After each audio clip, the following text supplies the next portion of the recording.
Okay. So, movie review. Name the movie. CARISSA. I've been following this movie on Instagram for a while. I've seen their marketing team. I was really excited for this movie. I was really excited to support a local film, especially something from the Northern Cape. You don't really hear much from what's happening at the Northern Cape, so it's nice to like know that there's a film community and there's movies being made, beautiful movies being made there. But let's get into our film. I'm gonna go straight to Yeah, we were talking about this on the way home a little bit. scoring the movie a 5 out of 10. Purely because in the beginning already, and I didn't want to judge it immediately. It was so slow. Like also the movie itself, like it's just a bunch of what's the technical term? What's the jargon that you guys use for like just the camera being still on like a like one, just a lot of B-roll, like a lot of whatever that lot is. of like big wides on landscapes or like and animals. dogs running through a frame, donkeys eating trash. Donkeys.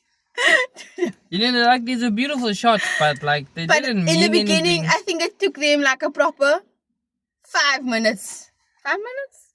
Like, Before someone said something, like an actual human being said something. But the movie itself was shot very well. It's very, Michael says, pretty. It is pretty. But that's all it is, I feel like. There was very little dialogue. And Michael, you can go into the rest of this because you know how to explain this. But it was very... I almost said a premonition. I had a suspicion that the movie was gonna end weirdly.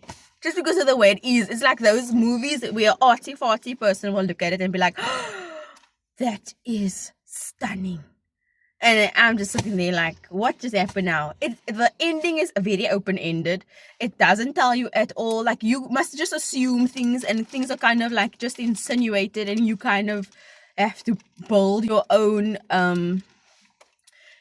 ending. Like, there's not even like concrete things that you can like pull from and just say, I think she pulled her life together and I can take this away. she made something of herself. Like, she was slowly getting better as a character, and then it just fell flat at the end because like nothing was like I don't know how to explain it, but like nothing came together to make like a proper, to give you a proper understanding of where this child was like going in her life, like what was happening. I don't know. But Cressella. Cressella. Yeah, so as Simone said, they spend a lot of time establishing this town. And, you know, as we were saying while we were watching the movie, it is really refreshing to watch colored people not be in a fucking criminal gangsterism setting when they're on screen.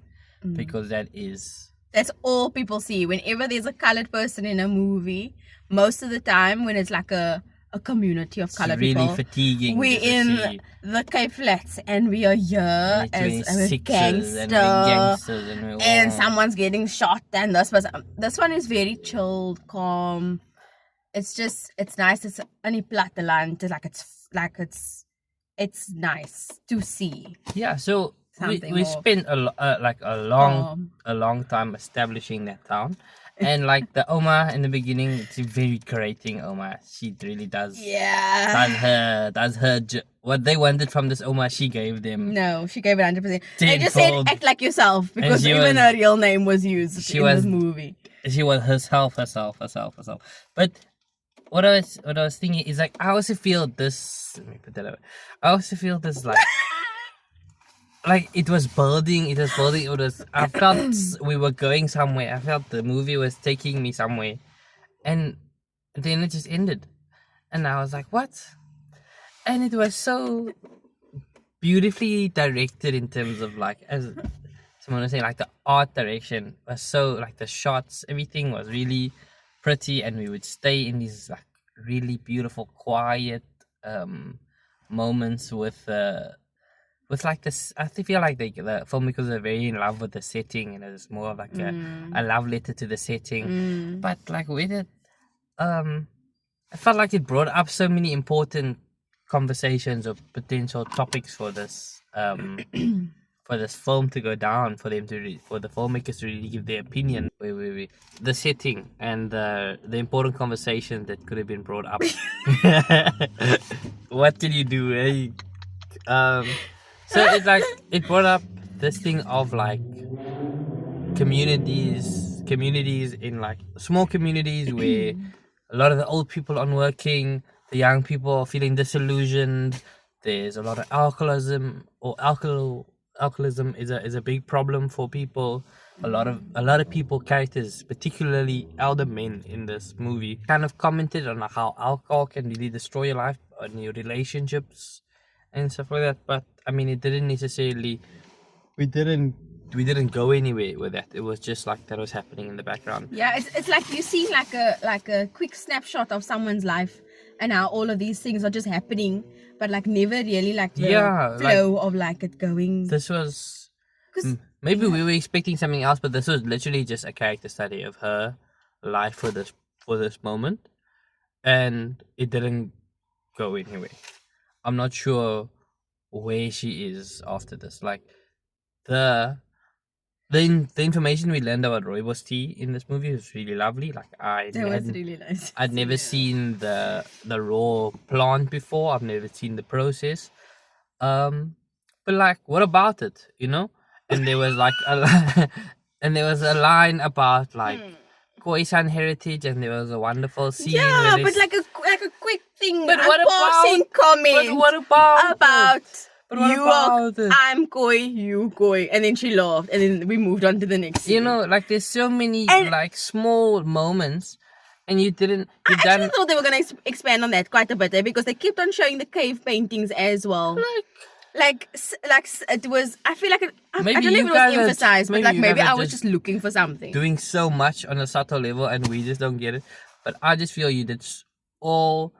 Like people nowadays have really been complaining about message first, story later, and it should really be a combination where you shouldn't throw your politics or your worldview down my throat from the offset. You should tell me a good story and then weave your view for the world in your story, and then have your story be the argument for your point. Is kind of how I view things, and I feel like you guys did all the work to have me open to hear what your opinion is, and bring up all these topics on what you probably have very strong opinions of, and then you didn't give me your thoughts on any of them. You know, I didn't feel a clear this is how we feel about color communities in small parts of the Northern Cape, where you can see that there's a problem with work. I think they missed the mark completely with this movie. Like there's the tie that people have with the land, and that binary with developing, and this is gonna do so much for us, but we're actually gonna lose the rooibos tea fields and the connection that we have with the land through allowing them to develop this Gulf estate that's supposedly gonna create jobs for everyone and fix everything.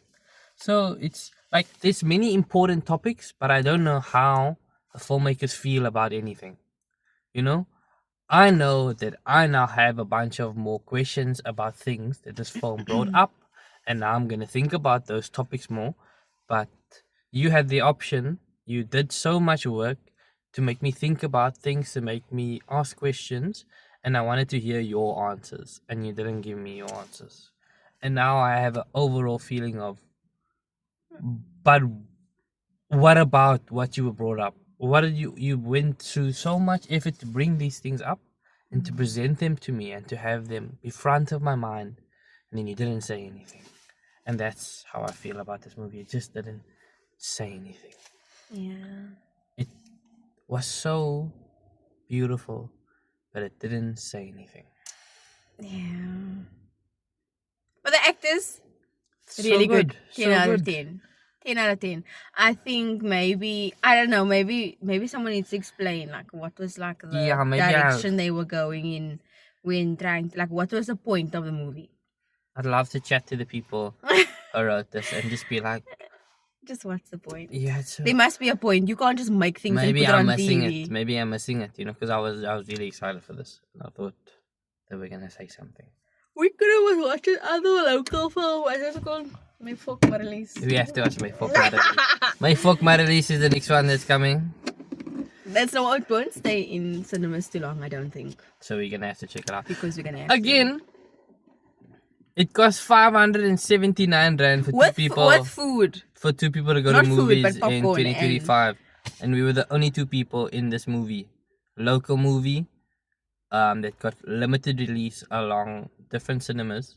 It cost 572. But it was only at Vienna and we drove all the way. Not that we mind. But we drove all the way to that cinema to go and watch this movie. So yeah, so going to the cinema is completely not accessible for most South Africans who and taking a chance on a local movie that you don't know anything about, that's not being widely advertised. Even less people are gonna do that. So stick in your core, take your finger out of your bum and make movies cheaper for people to go to and stop fucking killing it. Because why the fuck? Why is it so expensive? Why the fuck would anyone need. pay to go to the movies? Before the food, I think it was like almost $400. No, I'm lying. No? It's like 200. 200 and something. But we were at the cinema of our movie. But goodness, guys, why is it so expensive? It's probably also gonna be a thingy. You'll never fill up a fucking cinema with those prices. Place that the Lavia? But yeah, that's how we feel. Thank you very much. Michael said, good night.